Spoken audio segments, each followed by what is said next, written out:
Praise the lord. యేసుక్రీస్తు ప్రభువారి ప్రశస్తమైన నామములో మీకు వందనములు, శుభాలు తెలియజేసుకుంటున్నాను. ప్రియమైన దేవుని బిడ్డలారా, గత కొన్ని వీడియోస్లో మనం రెండవ రాకడను గురించి ధ్యానించుకుంటూ వస్తూ ఉన్నాం.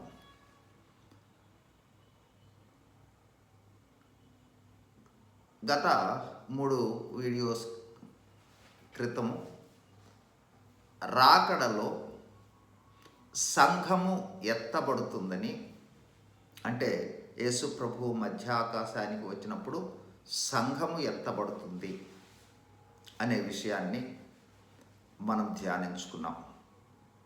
సంఘము ఎత్తబడిన తర్వాత జరిగే సంఘటనలను కూడా జ్ఞాపకం చేసుకున్నాం. వెనువంటనే అనేక ప్రమాదాలు జరుగుతాయి, ఎందుకంటే అన్ఎక్స్పెక్టెడ్గా వెళ్ళిపోతారు కాబట్టి.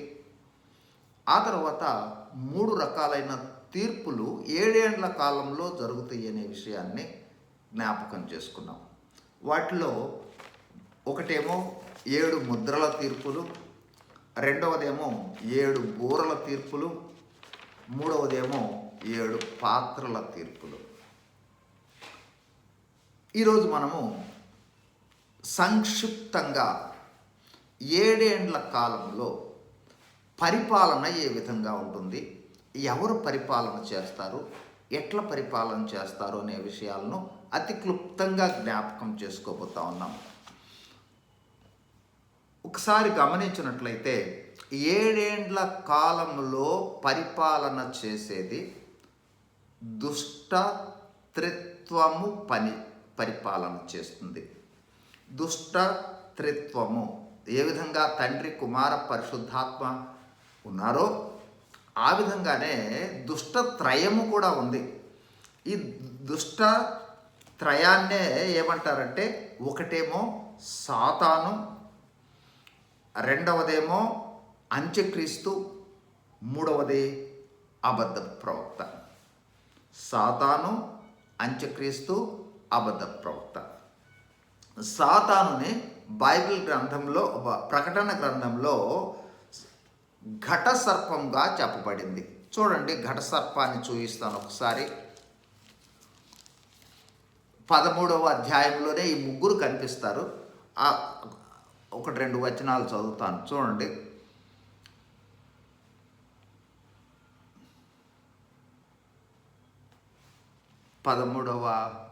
ప్రకటన గ్రంథము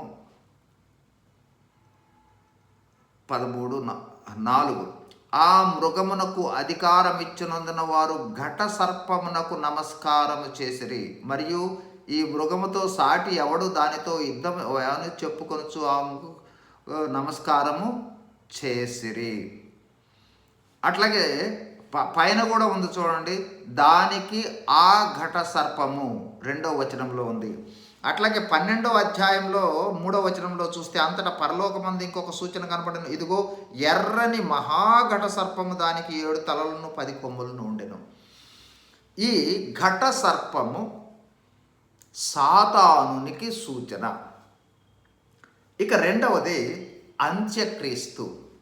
ఈ అంత్యక్రీస్తు ప్రారంభంలోనే వచ్చాడు అని మనం 6 ప్రారంభంలో చూసాం. 6వ అధ్యాయం ప్రకటన గ్రంథం ప్రారంభంలో చూసాం మనం.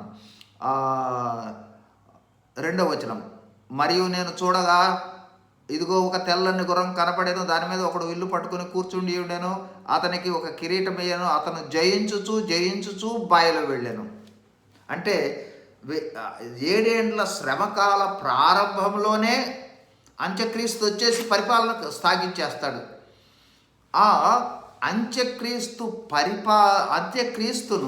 ఇక్కడ 13వ అధ్యాయం ప్రకటన గ్రంథంలో ఏమని చెప్పబడిందంటే, చూడండి, 13వ అధ్యాయంలో 1వ వచనం, మరియు 10 కొమ్ములను 7 తలలు గల ఒక క్రూర మృగము అంటే ఏది? అంత్యక్రీస్తు. తర్వాత 11వ వచనంలో ఇంకొకరు కనిపిస్తారు, చూడండి. 11వ వచనంలో, మరియు భూమిలో నుండి మరి ఒక క్రూర మృగము అనేదేమో అబద్ధ ప్రవక్త. క్రూర మృగము అంత్యక్రీస్తు, ఘట సర్పము, సాతానుడు, ఈ ముగ్గురి పరిపాలన కొనసాగుతుంది. వీళ్ళు ఎట్లా పరిపాలిస్తారో కూడా ఇక్కడ చెప్పబడింది చూడండి. 13వ అధ్యాయంలోనే ప్రకటన గ్రంథంలో చూసినట్లయితే 1-2 వచనాలు. మరియు 10 కొమ్ములు 7 తలలు గల ఒక క్రూర మృగము సముద్రంలో నుండి పైకి వచ్చుట చూచి తిని, దాని కొమ్ముల మీద 10 కిరీటములు, దాని తల మీద దేవదూషణకరమైన పేళ్లను ఉండెను. నేను చూచిన ఆ మృగము చిరుతపులిని పోలి ఉండెను. దాని పాదములు ఎలుగుబంటి పాదములు, దాని నోరు సింహపు నోరు వంటిది. దానికి ఘట సర్పము తన బలమును, తన సింహాసనమును, గొప్ప అధికారమును ఇచ్చెను. అంటే 7 ఏండ్ల కాలము పరిపాలన చేసేది అంత్యక్రీస్తు. అంత్యక్రీస్తుకు సాతానుడు తన బలాన్ని ఇస్తాడు. చూడండి, మళ్ళీ చదువుతున్నాను. ఆ ఘట సర్పము తన బలమును, తన సింహాసనమును, గొప్ప అధికారమును ఇచ్చానంటే అంత్యక్రీస్తుకు సాతానుడు తన బలాన్ని, సింహాసనాన్ని, అధికారాన్ని ఇచ్చి 7 ఏండ్ల కాలం నడిపిస్తాడు. అది అట్లాగే ఈ అబద్ధపు ప్రవక్త ఏం చేస్తాడు? ఇప్పుడు చూడండి, అబద్ధపు ప్రవక్త ఇందాక చదివాం కదా 11వ వచనంలో మరి యొక్క క్రూర మృగం అని చేసి చదివాము. అది అంటే ఆ మరి యొక్క క్రూర మృగము మొదటి క్రూర మృగమునకున్న అధికారపు చేష్టలన్నీ దాని ఎదుట చేయుచున్నది. మరియు చావు దెబ్బ తగిలి బాగుపడి ఉన్న ఆ మొదటి మృగమును భూమిలో నుండి నివసించిన నమస్కారం చేయనట్లు అది బలవంతము చేయుచున్నది. అంటే ఎవరికి? క్రూర మృగానికి. అంటే అంత్యక్రీస్తుకు నమస్కారము చేయనట్లుగా మరో మృగము, అంటే అబద్ధపు ప్రవక్త. అబద్ధపు ప్రవక్త ఏమో సపోర్టరు. ఆయన అంత్యక్రీస్తుని సపోర్ట్ చేస్తూ, అంత్యక్రీస్తుకు సంబంధించి సపోర్ట్ చేస్తూ పరిపాలన కొనసాగించడానికి సహకరించేవాడు. సాతానుడేమో తన అధికారాన్ని ఇతనికి ఇవ్వటం జరిగింది. ఈ ముగ్గురు పరిపాలన చేయటం జరుగుతుంది, మొదటిది. ఇక రెండవదిగా ఇప్పుడు జ్ఞాపకం చేసుకుంటూ ఉన్న విషయం ఏంటంటే, ఈ 7 ఏండ్ల కాలము మనం చూసాము ఇంతకుముందు 7 ఏండ్ల కాలాన్ని గురించి. ఈ 7 ఏండ్ల కాలంలో దేవుని ఉగ్రత ఉంటుంది, సాతానుని ఉగ్రత ఉంటుంది, గొర్రెపిల్ల ఉగ్రత ఉంటుంది, అంత్యక్రీస్తు ఉగ్రత కూడా ఉంటుంది. వీళ్ళందరి ఉగ్రతలు కలబోసిన సమయము ఆ 7 ఏండ్ల కాలం అన్నమాట. అది భయంకరమైన పరిస్థితులు ఎదుర్కోవాల్సిన సమయం ఒకటే. మళ్ళీ ఇంకొక విషయాన్ని చెప్తున్నాను. యెషయా గ్రంథము 34:8లో ఈ 7 ఏండ్ల కాలాన్నే ప్రతిదండన దినముగాను, ఇర్మియా 37లో యాకోబు సంతతి వారికి ఆపద తెచ్చు దినముగాను, యెషయా గ్రంథము 63:4లో మనకు కనిపించేది ఏంటంటే పగ తీర్చుకొను దినము నా మనస్సునకు వచ్చెను అని. అంటే ఈ మూడింటిని చూసినట్లయితే ఇవి యాకోబు సంతతికి ఆపద తెచ్చే దినాలు, ప్రతిదండన దినాలు, పగ తీర్చుకునే దినాలు దేవుడు. కాబట్టి ఈ 7 సంవత్సరాల కాలం ఆ విధమైన అనుభవంలో ఉండటం జరుగుతుంది. అంత ప్రమాదకరమైన పరిస్థితి కొనసాగటం జరుగుతుంది. ఆ తర్వాత ఇక ఈ అంత్యక్రీస్తు ప్రారంభంలోనే వస్తాడా అంటే, అంత్యక్రీస్తు ఆల్రెడీ అంత్యక్రీస్తుకు సంబంధించిన పని జరుగుతూనే ఉంది అని చెప్పడం జరుగుతుంది. చూడండి, ఆ విషయాలు కూడా నేను జ్ఞాపకం చేస్తాను. తెస్సలోనికైలకు రాసిన 2వ పత్రిక 7వ వచనం, ధర్మ విరోధ సంబంధమైన మర్మము ఇప్పటికే క్రియ చేయుచున్నది. అంటే ఇప్పటికే ఆ ధర్మ విరోధి సంబంధమైన మర్మము అంటే ధర్మ విరోధి కార్యం చేస్తానే ఉన్నాడు ప్రజెంట్. అంటే కంప్లీట్ పరిపాలన 7 ఏండ్ల కాలంలో ప్రారంభమవుతుంది, కానీ అతని యొక్క కార్యాలు జరుగుతూనే ఉన్నాయి. అదే విషయము చూడండి, మొదటి యోహాను పత్రిక, యోహాను రాసిన మొదటి పత్రిక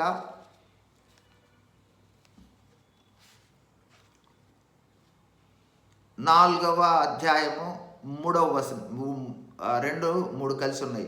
యేసు క్రీస్తు శరీరధారి అయి వచ్చనని ఏ ఆత్మ ఒప్పుకొనునో అది దేవుని సంబంధమైనది, ఏ ఆత్మ యేసును ఒప్పుకొనదో అది దేవుని సంబంధమైనది కాదు. దీనిని బట్టి దేవుని ఆత్మను మీరు ఎరుగుదురు, క్రీస్తు విరోధి ఆత్మ వచ్చునని మీరు వినిన సంగతి ఇదే. ఇది వరకే అది లోకంలో ఉన్నది. ఆల్రెడీ క్రీస్తు విరోధి అయిన ఆత్మ ఇక్కడ పని చేస్తూనే ఉంది. అట్లాగే ఇక్కడ ధర్మ విరోధ సంబంధమైన అని ఇక్కడ చూసాం.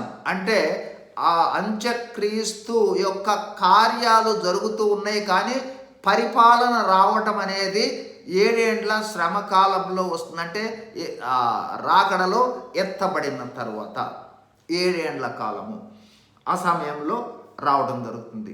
ఈ అంత్యక్రీస్తు పరిపాలన ప్రపంచవ్యాప్తంగా అంగీకరించడం జరుగుతుంది.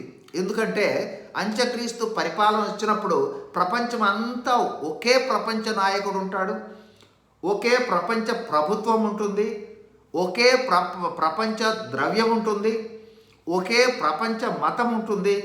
ఈ విధంగా ఒకే గ్లోబల్ విలేజ్ అంటారు.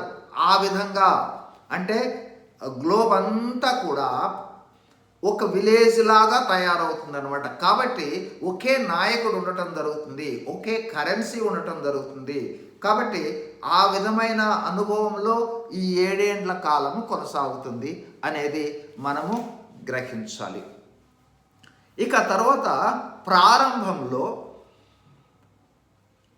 ఈ అంత్యక్రీస్తు ప్రపంచ శాంతి ఐశ్వర్యాన్ని ఎరగా చేసుకొని అన్ని దేశాలను తన అధికారంలోనికి తీసుకొచ్చుకుంటాడు. ఇశ్రాయేలీయులు కూడా ఈ అంత్యక్రీస్తుని మెస్సియాని విశ్వసించి అతని ఆధీనంలోనికి వెళ్తారు. అంటే ఇశ్రాయేలీయులు సహితము ఈ అంత్యక్రీస్తును మెస్సియాగా అంగీకరించి అతనికి యొక్క ఆధిపత్యంలోనికి అధికారంలో కొనసాగటం జరుగుతుంది. ఇక తర్వాత ఈ కొంతకాలము 3.5 సంవత్సరాల వరకు అతని పరిపాలన సజావుగా సాగుతుంది. కానీ ఆ తర్వాత 3.5 సంవత్సరాల తర్వాత ఆ జరిగే సంఘటన ఏంటంటే మనము ఒకసారి ఇప్పుడు జ్ఞాపకం చేసుకుందాం. 3.5 సంవత్సరాల తర్వాత అద్భుతమైన మార్పు కనిపిస్తుంది. ఏమిటి ఆ అద్భుతమైన మార్పు అంటే కొన్ని వచనాలు ఇప్పుడు చదువుకోవాల్సిన అవసరమే. చూడండి, తెస్సలోనికైలకు రాసిన పత్రిక అక్కడికి రాబోయే ముందుగా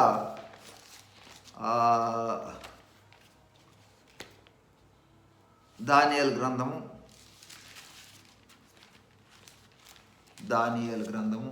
12వ అధ్యాయము 11-12 వచనాలు చదువుకుందాం. 11-12.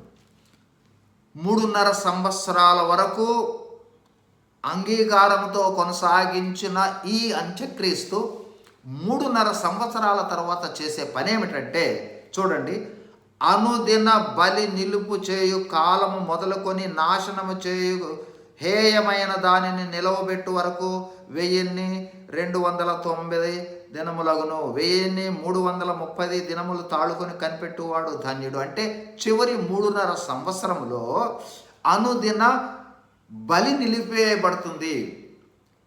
యెరూషలేము మందిరంలో జరుగు వివిధ రకాలైన దైవ సంబంధమైన కార్యాలన్నీ కూడా ఆపివేయబడతాయి. ఆపివేయబడిన తర్వాత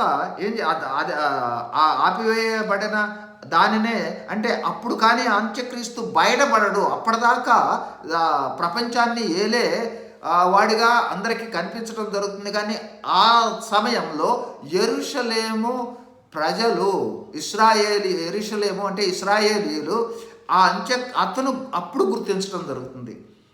అప్పుడు వాళ్ళు డీవియేట్ అవుతారు. అదే విషయాన్ని మనం గమనిస్తాం. చూడండి, ప్రకటన గ్రంథంలో 13వ అధ్యాయం, ప్రకటన 13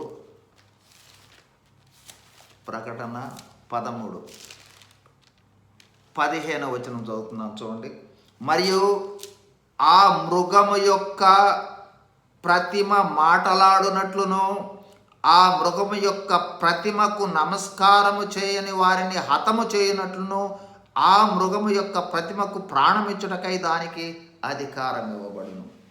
అంటే ఆ తరువాత ఈ అంత్యక్రీస్తు ఆ మృగము అది మాట్లాడినట్లుగాను ఆ ప్రతిమకు నమస్కారం చేయమని బలవంతం చేయటం జరుగుతుంది. నేనే దేవుడను అని చెప్పి ఇంకెవరు లేరు దేవుళ్ళు, కాబట్టి నేనే దేవుణ్ణి, నాకు నమస్కారం చేయమని. అట్లాగే చూడండి, నమస్కారము చేయని వారిని హతము చేయనట్లును ఆ మృగము యొక్క ప్రతిమకు ప్రాణం ఇచ్చుటకై దానికి అధికారం ఇవ్వబడును. కాబట్టి 3.5 సంవత్సరాల తరువాత అంత్యక్రీస్తు బయటపడతాడు. ఆ అంత్యక్రీస్తు బయటపడి ఇంతకుముందు చేశాం కదా, ఆ యెరూషలేము మందిరంలో బలి, వివిధ రకాలైన దైవ సంబంధమైన కార్యాలు నిలిపివేయబట్టం, నేనే దేవుణ్ణని చెప్పటం, దేవుడు నువ్వు కాదు అని చెప్పిన వాళ్ళనేమో హతము చేయటానికి సిద్ధపడటము, హతము చేయటం కూడా జరుగుతుంది. అంటే ఆఖరి 3.5 సంవత్సరం, రెండవ 3.5 సంవత్సరాల భాగం, మొదటి 3.5 కాదు, తర్వాత దాన్నే వివిధ సందర్భాలలో బైబిల్లో రాయబట్టడం జరిగింది. చూడండి, ప్రకటన గ్రంథము 11వ అధ్యాయము, ప్రకటన 11:7.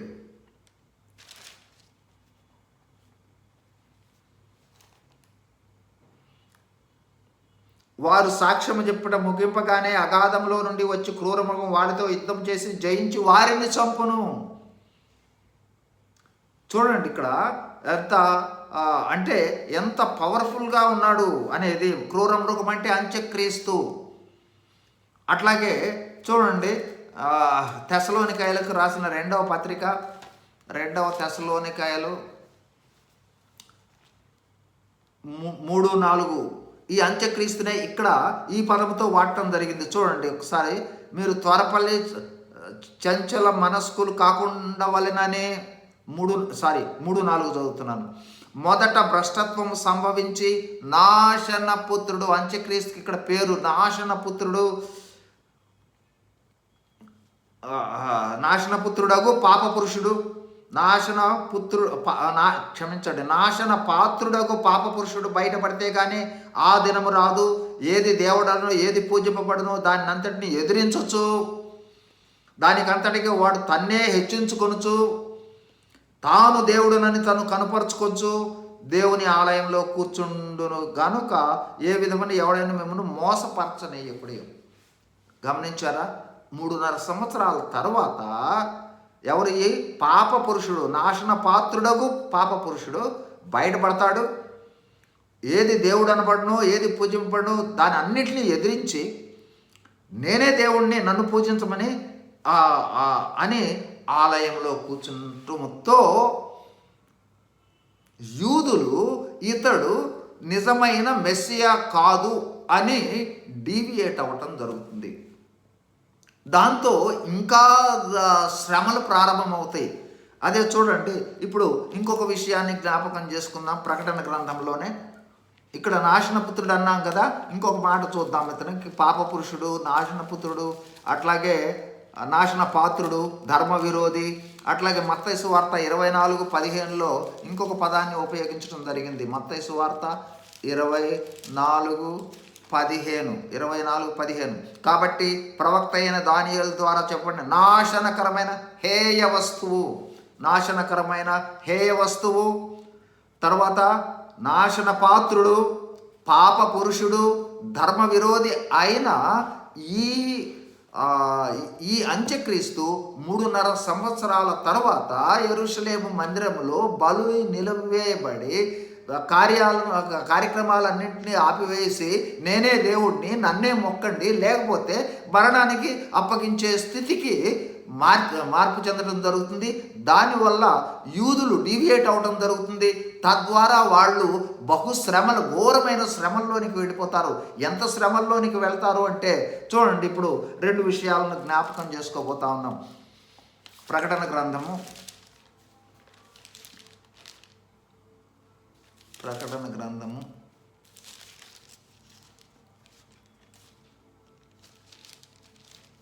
ఇక్కడ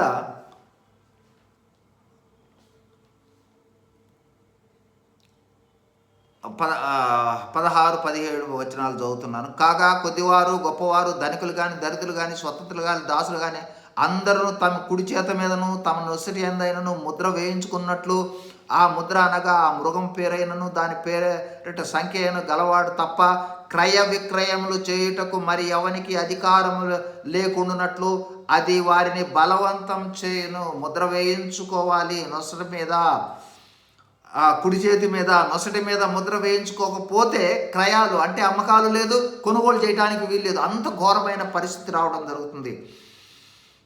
బుద్ధిగలవాడు మృగం యొక్క సంఖ్యను లెక్కంపు నింపు, అది ఒక మనుషుని సంఖ్యే, ఆ సంఖ్య 666.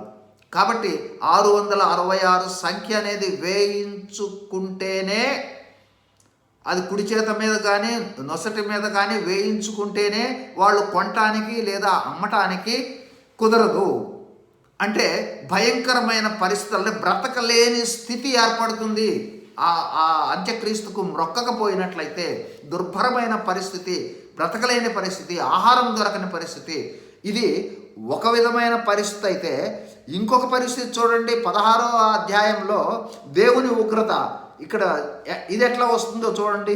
16:2 అంతటా మొదట దూత వెలుపలికి వచ్చి, ఇది పాత్రల తీర్పుల్లో మొదటిది, తన పాత్రను భూమి మీద కుమ్మరించగా ఆ క్రూర మృగం యొక్క ముద్ర గల వారికిని దాని ప్రతిమకు నమస్కారము చేయు వారికి బాధకరమైన చెడ్డ పుండు పుట్టెను.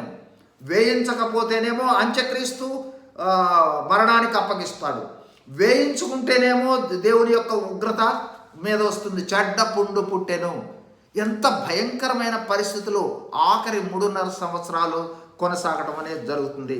కాబట్టి ఆ విధమైన 3.5 సంవత్సరాల కాలము కొనసాగిన తర్వాత అప్పుడు ఏమవుతుంది, 7 ఏండ్ల కాలం వస్తుంది. 7 ఏండ్ల కాలము సంపూర్ణమవుతుంది. క్లుప్తంగా ముగించుకుంటున్నాం.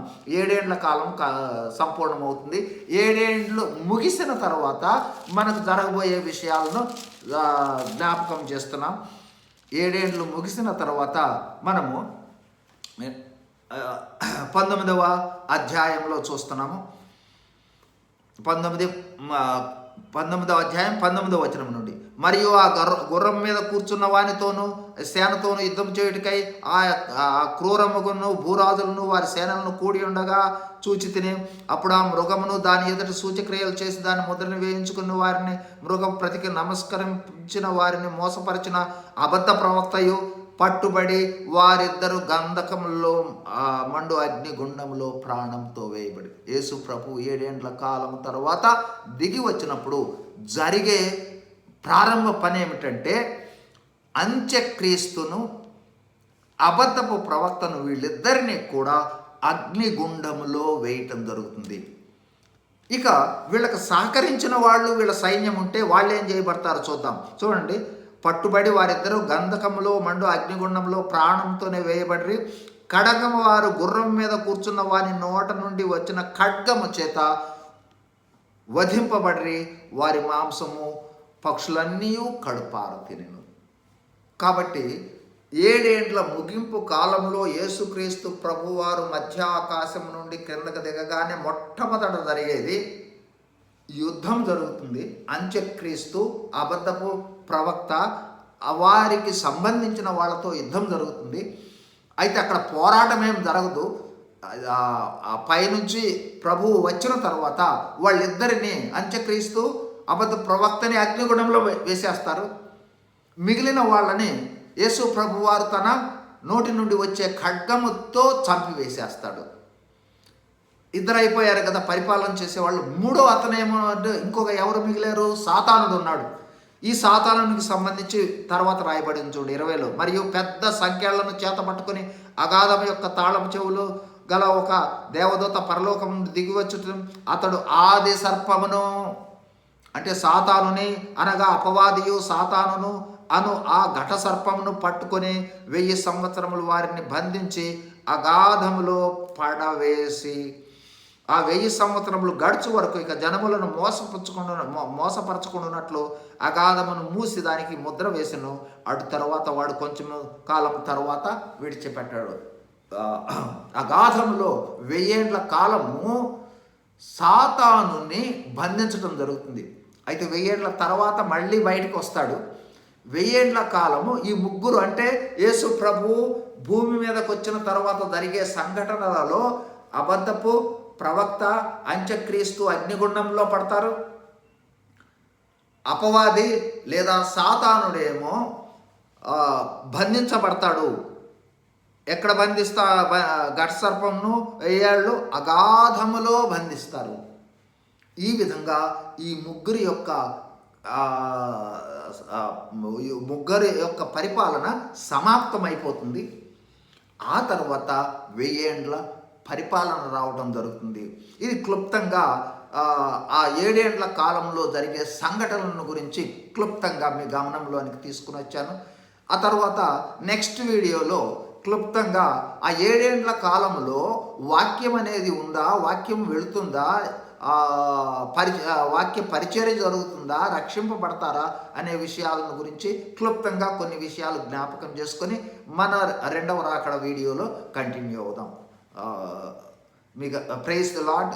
చిన్న ప్రార్థన చేసుకుందాం. పరిశుద్ధమైన మా ప్రియ పరలోకపు తండ్రి, 7 సంవత్సరాల శ్రమల కాలంలో జరుగు సంఘటనలను, ఆ కాలంలో జరుగు పరిపాలనను జ్ఞాపకం చేసుకోవడంలో సహాయం చేశారు. అందుని బట్టి మీకు స్తోత్రాలు. అవి భయంకరమైన శ్రమలు ప్రభువా.